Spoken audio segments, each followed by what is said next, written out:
नमस्कार मित्रांनो, मी गौरव. आपण सर्वांनी द्रोणाचार्य आणि एकलव्याची कथा ऐकली आहे. गुरुदक्षिणेमध्ये आपला उजव्या हाताचा अंगठा देणारा महान धनुर्धारी एकलव्य. पण अंगठा दिल्यानंतर एकलव्याचे पुढे काय झाले, त्याचा मृत्यू कसा झाला आणि कोणाच्या हाताने झाला, हे खूप कमी लोकांना माहिती आहे.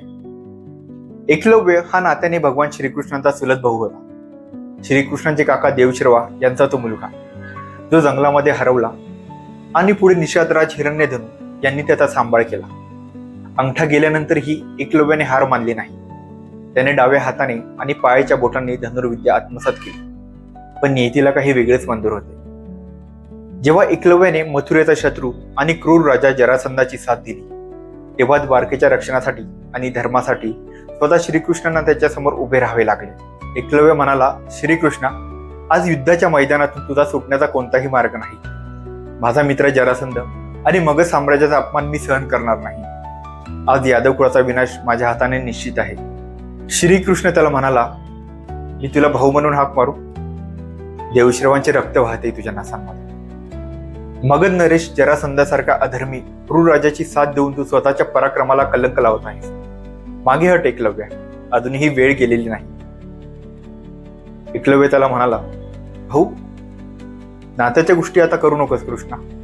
जेव्हा द्रोणाचार्यांनी कपटाने माझा अंगठा मागितला, फक्त तुझ्या लाडक्या अर्जुनाला जगात श्रेष्ठ बनवण्यासाठी, तेव्हा कुठे गेले होते तुझे धर्म आणि नाते? मी निषाद पुत्र म्हणून जगलो, हाच माझा गुन्हा होता ना? आज मी सिद्ध करेन की अंगठा नसतानाही एकलव्य महाभारतातील श्रेष्ठ धनुर्धारी आहे. श्रीकृष्ण त्याला म्हणाला, एकलव्य, तुझ्यावरती अन्याय झाला यात शंका नाही. तुझा त्याग आणि तुझी निष्ठा श्रेष्ठ आहे.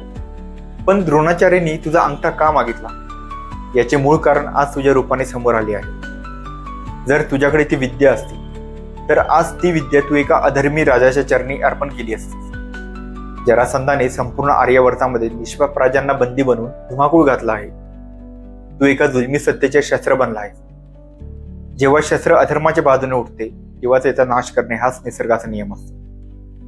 एकलव्य त्याला म्हणाला, मला ज्ञान शिकवू नको श्रीकृष्णा. ज्या समाजाने मला नेहमी नाकारले, त्या समाजाच्या चांगल्या वाईटाशी मला काय घेणे देणे? मला फक्त जरासंधाचे ऋण फेडायचे आहे आणि द्वारकेचा पराभव करायचा आहे. उचल आपले धनुष्य. एकलव्य डाव्या हाताने अत्यंत वेगाने बाण चालवतो. श्रीकृष्ण त्याचे बाण हवेतच नष्ट करतो. दोघांमध्ये घनघोर युद्ध सुरू होते. श्रीकृष्ण आपल्या शारंग धनुष्यातून एक दिव्य बाण सोडत एकलव्याला जखमी करतो. एकलव्य खाली पडतो. श्रीकृष्ण धावत पळत त्याच्याजवळ जातो आणि त्याचे डोके आपल्या मांडीवरती घेतो. एकलव्य त्याला म्हणतो, श्रीकृष्णा, तू मला पराभूत केलेस, पण सांग, एका अंगठ्या नसलेल्या योद्ध्याला मारून तुला काय मिळाले? श्रीकृष्ण त्याच्या डोक्यावरून हात फिरवत अत्यंत भावुक होतो. श्रीकृष्ण त्याला म्हणतो, मला तुझा वध करायचा नव्हता, पण येणाऱ्या महाभारताच्या महायुद्धापूर्वी मला अधर्माची प्रत्येक मोठी शक्ती क्षीण करायची होती. जर तू आज जिवंत राहिला असतास तर महायुद्धामध्ये तू कौरवांच्या बाजूने लढला असतास. तुझ्यासारखे महापराक्रमी वीर जर अधर्माच्या बाजूने लढला तर सत्याचा विजय कधीच होऊ शकत नाही. एकलव्य त्याला म्हणाला, मला माझ्या चुकीची जाणीव झाली. मी क्रोधाच्या भरात अधर्माचा मार्ग निवडला, पण मला दुःख एका गोष्टीचे वाटते.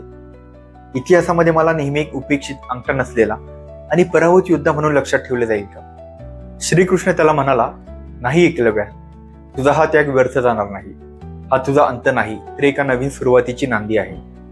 मी तुला वरदान देतो, पुढच्या जन्मी तू पांचालराज द्रुपदाचा मुलगा दृष्टद्युम्न म्हणून जन्म घेशील आणि ज्या द्रोणाचार्यांनी तुझा अंगठा मागून तुझ्यावरती अन्याय केला होता, त्याच द्रोणाचार्यांच्या वधाचे तू कारण बनशील. तुझा प्रतिशोध पूर्ण होईल आणि तुला न्याय मिळेल. अशा प्रकारे द्वापरयुगामध्ये एका महान पण चुकीच्या मार्गावर गेलेल्या योद्ध्याचा अंत झाला. हाच एकलव्य पुढे महाभारतातील द्रौपदीचा भाऊ दृष्टद्युम्न म्हणून जन्मला आणि त्याने द्रोणाचार्याचा वध केला. तर मित्रांनो, ही होती आजची गोष्ट. ज्यांनी अजूनपर्यंत चॅनलला सबस्क्राईब केले नसेल तर त्यांनी नक्की सबस्क्राईब करा. धन्यवाद.